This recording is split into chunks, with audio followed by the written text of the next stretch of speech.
Yeah, well, the Maya made a video on Orania. Orania is a very controversial place, a very controversial. Yeah, I call it a country.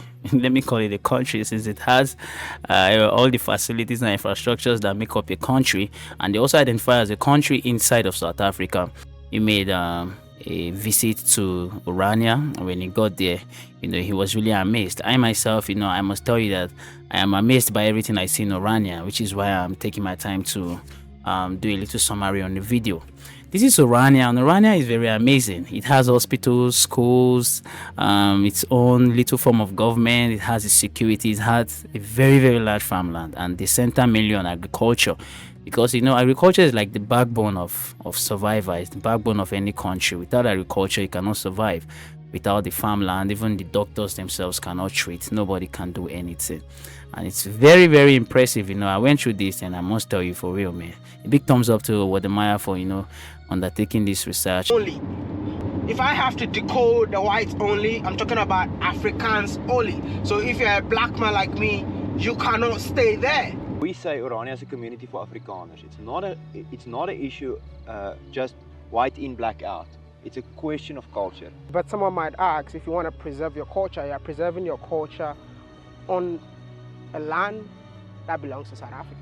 If I'm asked personally as to what my own opinion is on the Afrikaners choosing to distinguish themselves from the major populace of South Africa, I'll tell you for real, I honestly, maybe, we may think it from the aspect of the Jews. The Jews have always been distinguished people. They always try to, keep themselves different and identify themselves different from other people. And people are afraid. Some people are thinking perhaps one day the Iranians may grow from 3,000 to 3 million and then decide to, depose the major indigenous of the country, just like the Jews are doing to the Palestinians. But I think for me, I'm looking more at the positive side. When you look at the Iranians very well, you notice that the Iranians they built for themselves schools, hospitals, a whole lot. And it's very impressive, which is what I'm focusing more about. And I'm like, when you look at the indigenous South Africans themselves, you wonder why the indigenous South Africans themselves are not living as good as the Iranians are living. I am of the opinion that if you want something to be good, you have to put in the effort, and it is the toil of men that has given birth to civilization. This is not to downplay any effort or to, read off the history, the apartheid history of the indigenous South Africans, to show ignorance or neglect to the impact of the apartheid and the various many laws, the segregational laws that have come in place over time. But this is just me saying that if the Iranians can decide to actually segregate themselves from the major populace and then, give birth to something this huge and this wholesome and mind-blowing, it's something that I'm wondering why we as indigenous Africans also cannot do. If we want to be honest with ourselves, we'll come to realize that every single place that the white man has gone to, every single place, yes, of course, he has committed atrocities, but he has not failed to develop that place, although for himself. But the point is that at least he develops it for himself. When you look at the African men, what we do most of the times is we complain most of the times. And right before our eyes, you see, we have seen that it is not that our own environment cannot be developed, but rather it is we who continue to hinder ourselves from developing. Yes, we have the complaint of bad leadership and all, but I feel like every country has this same predicament. There is corruption in every country, and there will always be impediments one way or the other. But for we here, we'll still continue to find one thing or the other to blame. The Iranians right here before our eyes, distinguish themselves from the major populace, and they've made for themselves something very impressive, a very large agricultural land. Like I've always said that our neglect of agriculture has also contributed to the mass poverty and mass hunger. Hunger is even the word, because when you neglect the arable land that you have around you, the consequence eventually looms.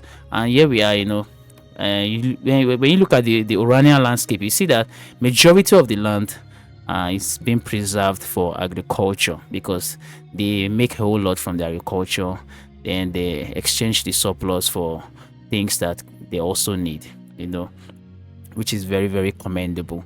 So for me, from this video, what I can deduce is that yes, they have, the whole controversial segregation thing.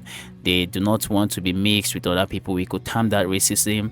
Whatever it is, I still would not omit the fact that these guys have done well for themselves and are still doing well for themselves, created laws that are favorable, created a very healthy and conducive environment for themselves. And I think this is where we should focus more on, not on the racist side and say, oh, how dare they? Because the point is this: if today we push the whole Oranians away from Africa, how sure are we that Africans themselves will actually develop this area, this particular area? Because now the Iranians now they are living away from the populace of the major South Africans, and then they've made for themselves something very commendable. Are we sure that if we leave this place, for example, you leave this Iranian environment, today we depose the Iranians and then we occupy it, the indigenous people occupy it, how sure are we that it will not become a slummy area in the next 50 years? Because it is very evident that among we Africans, we do not really care too much about development, because we just care more about now. The Iranians are here, they've planned these things over time, and look at it, it's materializing right before our very eyes. And here it is materializing right before our very eyes.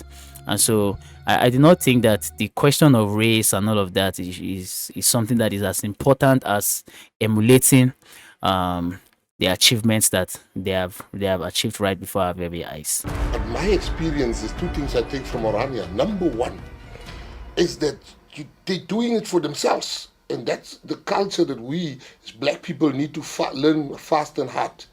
They've got white domestic workers, they build their place. You look at Orania and jealous down.